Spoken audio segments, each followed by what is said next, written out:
Sir आपकी wife का नाम? अरे बस एक रिक्वेस्ट है तुमसे। जी भाभी, आप बताइए मुझे भाभी मत कहो, मैं अब सिर्फ हरीम हूँ। कहाँ, कैसे? मुझे बताएं कौन से हॉस्पिटल में लेकर गए हैं? मुझे आना है, मैं पहुंच रही हूँ, जल्दी बताइए मुझे। तो जनाब इस हफ्ते ड्रामा सीरियल खुमार की एक नहीं दो नहीं बल्कि तीन एपिसोड हमें देखने को मिली। जी हाँ, ड्रामा सीरियल खई के ख़त्म होने के बाद जब दूसरा दिन हमें खाली मिला, यानी कि जो बुध तक हमने ड्रामा सीरियल खई को देखा और जुमरात, जुम्मा और हफ्ता तीन दिन जो है हमें ड्रामा सीरियल खुमार की एपिसोड दिखाई गई हैं। और ड्रामा सीरियल खुमार जो है थोड़ा सा मजीद आगे बढ़ चुका है, इसे धक्का लगाया जा चुका है। ऐसे जबरदस्त हो गया अब खुमार में अब वो सब कुछ हमें देखने को मिल रहा है जो देखना चाह रहे थे, जो हम देखना चाहते, जो हम पहले से कह रहे थे कि ऐसा होगा इनकी जिंदगी में, जो कहकशा आंटी के साथ ये सब कुछ होना है। तमाम लोगों की दिल की ख्वाहिश थी, देरीना ख्वाहिश थी कि भाई हम ऐसा कुछ देखें कि जिसमें जो है ना इनको कुछ जमीन पे आते हुए नजर आए। मुझे दिल में क्या कहते हैं वो कसक सी होती ना, यार इनके साथ कब बुरा होगा। मतलब हम फिल्म देख रहे होते हैं, जब विलन पिट रहा होता है तो उसमें हम बड़े खुश होते हैं देख के कि यार शुक्र है पिटा, एक जो है सेटिस्फेक्शन मिलती है उसे देख के कि यार इसने बड़ा बुरा किया था पिटा। ये भी जो है ना ईमान के होने की अलामत है कि कोई जो है मतलब बुरी चीज का खात्मा होता है तो उस वक्त जो ना आप मतलब उस पर सेटिस्फेक्शन का इजहार करते हैं। तो अभी जिस तरह से कहकशा आंटी ने इतना बुरा किया हुआ था, उनका जो गुरूर था वो बिल्कुल आसमान को छू रहा था ना। इसके बारे में तो एक बात ये कहते हैं ना कि रस्सी चल गई मगर बल नहीं गए, मतलब उनके साथ तो ऐसे ही है। वाकई ये तो हकीकत है कि अभी उनके साथ इतना सब कुछ होने के बावजूद भी वो जो है अपनी उनकी अना जो है वो एक बरकरार है। भाई उन्हें मुंह की खाने को कहाँ से मिली, जिन्हें वो बता रहे थे कि ये मेरी असली नस्ली बहू है। उन्होंने बड़े उससे क्या कहते हैं पुरतपाक तरीके से, बड़े फखरिया अंदाज में और बड़े मगरूराना अल्फाज इस्तेमाल किए थे। उसके लिए प्राउडली उन्होंने कहा था कि मेरी असली और नस्ली बहू है। और असली और नस्ली बहू ने किस तरह इनको जो है ना नाको चने चबवा दिए, आसमान से जमीन पर लाकर छोड़ा, उनके बेटे को लेकर उड़ गई। और फिर जब वो पनाह लेने के लिए उनके घर गई है तो वहां से किस तरह अपनी अम्मा से जलील करवा के निकलवाया। वहाँ पे तो मुझे पता था कि इनके साथ यही सुलूक होना है। दिलारा भी बड़ी ही कोई चालाक खातून है, उन्होंने जो कुछ करना था वो ऐसे ही करना था, उन्हें अपने घर में इनको रखना ही नहीं था। बारह उन्होंने जब निकाला तो वो सीन बहुत अच्छा था, जब उनकी बेटी वहां से खुद निकल के गई, फिर वो हरीम से मिली, हरीम के घर में जाके उसने पनाह ली। और यहाँ पर ये दिखा दिया गया कि Hareem is not a bad girl. वो पहले ही she has not been a bad girl. मैं यही कहूंगा कि वो पहले भी बुरी लड़की नहीं थी, अभी भी नहीं है।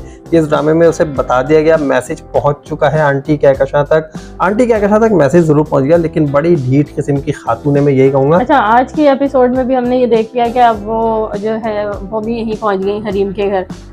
हाँ, वो भी पहुंच गई, लेकिन अभी भी जो है ना वो मैंने कहा ना रस्सी जल गई लेकिन बल नहीं गए। तो उनके पास अभी यही सीन है।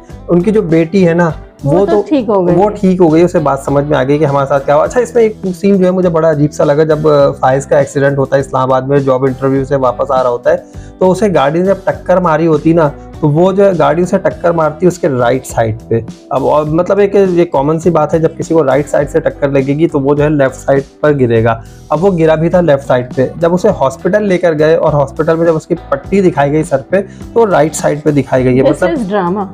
अच्छा, यही ड्रामा है। इस ड्रामे में ड्रामेबाजियां चल रही हैं, ड्रामेबाजी हो रही है। अच्छा, हम जो है ना वैसे तो हम ड्रामे का रिव्यू डिस्कस कर रहे होते हैं, लेकिन ये अभी जो है ना ड्रामे की मिस्टेक बता रहे हैं। हाँ, ये भी रिव्यू है, इसमें हम बता रहे हैं कि इसमें क्या अच्छी चीजें क्या मिस्टेक है। एनीवेज स्टोरी की तरफ थोड़ा सा स्टोरी बता दें। मेरे स्टोरी की तरफ आते हैं भाई। अभी जो फाइज का हो चुका है एक्सीडेंट, और नेक्स्ट एपिसोड की तरफ हम बात करते हैं कि नहीं, पहले इसका रिव्यू देना, इसमें क्या हुआ। इसमें देखें, इसमें हुआ ये है कि एक तो इनके होश ठिकाने आना शुरू हो गए हैं। बिल्कुल। अब हरीम का जो मामला है ना और उसके बॉस का क्या नाम है उनका, मुदस्सिर साहब, उनके मामला अब होते हुए नजर आ रहे हैं, क्योंकि हरीम ने भी अपनी जो है वो फाइज की बहन से कह दिया मुझे भाभी ना कहा करो, मुझे अच्छा नहीं लगता, उसने मना कर दिया। ये बात समझ में आती है। अब उनकी सेटिंग अलग बनती हुई नजर आ रही है, क्योंकि उनके अब्बा ने भी जो है वो उनकी अम्मा को इन्वाइट करना शुरू कर दिया कि हमारे घर पे लेकर आए है। नेक्स्ट एपिसोड की बात, लेकिन हम बता रहे हैं। और मुदस्सिर साहब जो से बहुत ज्यादा ख्याल रखते, छोड़ने आते हैं, और मुदस्सिर साहब को भी उनके हरीम के साथ बहुत अच्छा लग रहा होता है, वो भी उसमें इंटरेस्ट। तो एक तो ये है। फिर हरीम आते हैं उन्हें बार बार ख्याल आ रहा है कि वो चाहती है कि मुदस्सिर साहब जो इन्हीं से इसी से जो मुदस्सिर साहब की जो अम्मी है वो खुद भी यही चाहती हैं। अच्छा मुदस्सिर साहब की अम्मी का भी एक रोल मतलब हमें ये भी दिखाया गया ड्रामे में कि वो भी एक वक्त में बहुत ज्यादा मगरूर हुआ करती थी, इसी वजह मतलब अपने टाइम की फिरौन थी वो। हाँ, अपने वक्त की फिरौन थी। कहकशा आंटी को दिखाया गया ना, बिल्कुल वो भी शायद इसी तरह की खातून हुआ करती थी और उन्हीं की वजह से उनके बेटे की जिंदगी आज इतनी जहन्नुम बनी। भाई समझ गए ना आप लोग, अपने वक्त में किसी को फिरौन नहीं बनना है, तो फिरौन जो बनेगा उसके बाद उनकी अपनी औलादों के साथ ही बहुत। अच्छा, इस ड्रामे का एक बहुत इंपॉर्टेंट मैसेज जो कि अभी तक हम मिस कर रहे थे, वो क्या है? वो ये है कि देखें, बहैसियत मुसलमान हम लोग क्या करते हैं, हमारे पास जो सबसे आखिरी हरबा होता है,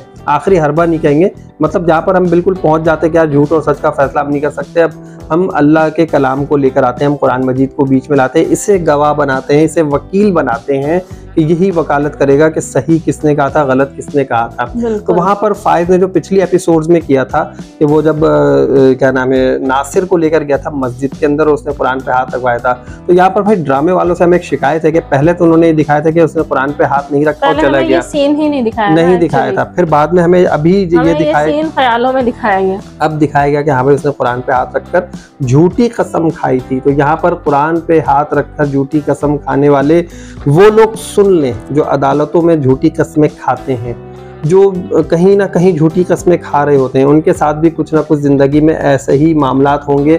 और इस ड्रामे ने मैसेज दे दिया है कि भाई जो भी झूठी कसम खाएगा जिंदगी में आखिरत में तो होना है, जिंदगी भी उसकी अजीरन बनी रहेगी, जिंदगी में उसे जहन्नुम का जो है ना वो ट्रेलर पेश किया जाता रहेगा, में ही उसे बता दिया जाएगा कि उसने जो किया है वो गलत किया। बिल्कुल, बहैसियत मुसलमान इतना हमें ईमान होना चाहिए, इतना हमारा पुख्ता ईमान होना चाहिए कि हम जो जिस किताब पर हाथ रख रहे हैं कोई मामूली किताब नहीं है और इस किताब की वजह से आप कहां पहुंच सकते हैं ये जरूर सोचना चाहिए। और इस ड्रामे के जरिए अब हमें नासिर का जो हाल दिखाया जा रहा है वो यही दिखाया जा रहा है कि इसने कुरान पाक पर झूठी कसम खाई थी हाथ रखकर, तो अब उसके साथ क्या कुछ हो रहा है। बिल्कुल ऐसे ही है। तो ये जो एक बहुत ही इम्पोर्टेंट मैसेज है नासिर का जो ये एंड है ना, वो आप लोगों को कैसा लग रहा है जरा कमेंट में जरूर बताइएगा। मैं नेक्स्ट रिव्यू में बताऊंगा, क्योंकि नासिर ने जो कुछ बुरा करना था ना वो कर चुका है। अच्छा, वैसे एक बात बताएं, आप लोग जो लोग हमारे प्रॉपर रिव्यूज देखते हैं, आप लोगों को हमारी एस्टिमेशन कैसी लगती है? हम जो एक्सपेक्टेड चीजें बता रहे होते हैं और बाद में वैसे ही होता, तो आप लोगों को जरूर हम याद तो कहीं ना कहीं आते होंगे कि हाँ यार इन लोगों ने कुछ ना कुछ ऐसी बात बताई थी जो कुछ ड्रामे में ऐसे हो रहा है। देखिए, हम ये नहीं कह रहे कि हम बहुत अक्लमंद लोग हैं, लेकिन हम देखते ना हाँ, हम बिल्कुल इसको इसी तरह हम डिस्कस कर रहे होते हैं, तो हम रिव्यू दे रहे होते हैं, हम एनालिसिस कर रहे होते हैं, तो हम थोड़ा सा जो है ड्रामे को थॉरली देख रहे होते हैं, बहुत केयरफुली देख रहे होते हैं। हम आपसे जो है ना ये सारी चीज़ें शेयर करते हैं। आप लोग भी बहुत अक्लमंद लोग हैं, आप लोग भी अपने जो है ना एस्टिमेशंस शेयर कर सकते हैं हमारे साथ कि क्या हो सकता है क्या नहीं हो सकता। तो यहाँ पर आप लोग बताइएगा कि नासिर के साथ क्या हो सकता है, और फिर हम आपको नेक्स्ट रिव्यू में भी बता देंगे कि नासिर के साथ अब क्या हो सकता है, एक्सपेक्टेड क्या चीजें हैं। अब आने वाली एपिसोड के बारे में बता दिया जाए थोड़ा सा। आने वाली एपिसोड में अब वैसे तो यही होना है कि उन्होंने उनकी मुदस्सिर साहब की अम्मी को भी इनवाइट कर लिया है कि भाई आप अपनी अम्मी को किसी दिन लेकर आए। तो उन्होंने बहुत खुशी खुशी ये उनकी जो इनविटेशन है उसको एक्सेप्ट किया और यही कहा कि मेरी अम्मी भी आना चाहती हैं, आएंगी आपसे मिलकर बहुत ज़्यादा खुश होंगी।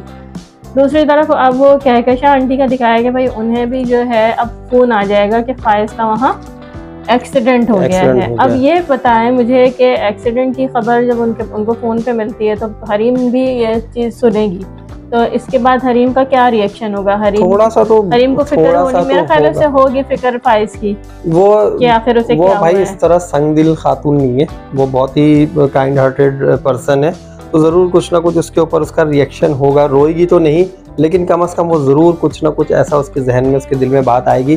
वो सेटिस्फेक्शन का इजहार तो नहीं करेगी बहुत अच्छा हुआ ऐसा हो गया, लेकिन कहीं ना कहीं कोई कंसर्न्स होंगे उसके, ऐसा होगा। अच्छा, मुझे आपको ऐसा लगता है कि हरीम जो है अब नेक्स्ट मतलब इसकी जब तक लास्ट एपिसोड तक हरीम का और फायज का पैचअप होगा या नहीं होगा? नहीं, इनका नहीं होने वाला है, क्योंकि फायज को सबक ऐसे ही मिलना है जब इसको यहाँ से ख़त्म हो जाएगा, और बाद में जब इसका सारा कुछ ख़त्म हो जाएगा उसके बाद नासिर ये सारे राज खोलेगा। फाइज की बहन सारे राज खोलेगी और इनफैक्ट इन दी एंड जो कहकशा आंटी हैं वो अपने सारे गुनाह एक एक करके कबूलेंगी कि भाई मैंने सारा कुछ किया था। बिल्कुल ऐसे ही होगा ये, इन दी एंड ऐसा होगा। मेरा मुझे तो बस ये मैं यही चाहती हूँ कि भाई फाइज और हरीम जो है वो साथ हो। आप लोगों में से कितने लोग ऐसा चाहते हैं? एक चीज और, हालांकि अभी बहुत सारी चीजों से हमें ये देखने को मिल रहा है कि शायद हरीम का और मुदस्सिर साहब जो दिखाए जा रहे हैं, जो उनसे बहुत ज्यादा हमदर्दी भी कर रहे हैं, उनको छोड़ना भाई सीधी सी बात है, जिसको बहुत सारे लोगों का ये ख्याल है कि इन दोनों की अब शादी होनी चाहिए। मैं ये कहता हूँ कि जिसको जिस चीज की कदर होती है ना उसके पास वो होनी चाहिए। वैसे तो फाइज भी उससे बहुत मोहब्बत करता था। और एक चीज मैं यहाँ पर कहना चाहूंगी कि जब कुरान पाक पर हाथ रख के नासिर ने कसम खाई तो फिर इसके बाद फाइज का जो एटीट्यूड रिएक्शन था वो मेरा ख्याल है कि बिल्कुल ठीक था, क्योंकि उसने जिस चीज पर भरोसा किया वो था कुरान पाक। बिल्कुल बिल्कुल ये है, क्योंकि उसने यही बात की थी कि भाई मैं इसके ऊपर यकीन रखता हूँ, मैं किसी को नहीं करता, तो वो अपने हिसाब से सही था। और अब इसका अज़ाब नासिर पर आना है। अब इस सारे किस्से में फाइज मुझे बेगुनाह और बेकसूर ही लगता है। अच्छा, यहाँ पर एक चीज और, उसके साथ उसके अपने घर वालों ने चाल चली, उसके साथ बहुत बुरा एक चीज और देखने को, जब वो नर्स ने पूछा कि भाई आप अपना नाम बताएं, अपनी बीवी का नाम बताएं, वो अपना नाम नहीं बता रहा लेकिन अपनी बीवी का नाम हरीम, वो इसलिए कि हरीम से मोहब्बत बहुत करता है। उसने की शुरू से, हमें यही देखने को मेरा ख्याल है नेक्स्ट एपिसोड तक इंतजार करा देते हैं। मोहब्बत ही थी जिसकी वजह से उसकी हरीम से इस तरह से अचानक से शादी भी हुई। अब एंड तो प्लीज आप लोगों ने कमेंट करके बताना है कि आप लोगों ने कमेंट करके बताना है कि हरीम और फाइज को एक होना चाहिए या नहीं। चले भाई, अब आप लोग जो है जल्दी से कमेंट करके बताएं और हम आप के साथ रहेंगे इसी चैनल के ऊपर। जल्दी से आप लोग वीडियो को लाइक कीजिए, चैनल को सब्सक्राइब कीजिए, इस बेल आइकन को प्रेस कर लीजिए और हमारा इंतजार कीजिए अगले रिव्यू तक के लिए। और अब हमें इजाजत दीजिए। और हमारा रिव्यू, अच्छा ठीक है, और हमारा रिव्यू आपको अच्छा लगता हो या बुरा लगता हो, जैसा भी लगता हो आप लोगों ने कमेंट में जरूर बताना है। हम हर कमेंट का आप लोगों को रिप्लाई बता दीजिएगा। अगर हम नहीं बताते तो नाराज हो जाती हैं, आप लोग भी बता दीजिएगा, नाराज मत कीजिएगा। ठीक है, अब अल्लाह हाफिज़ करें। चले भाई, अल्लाह हाफिज़।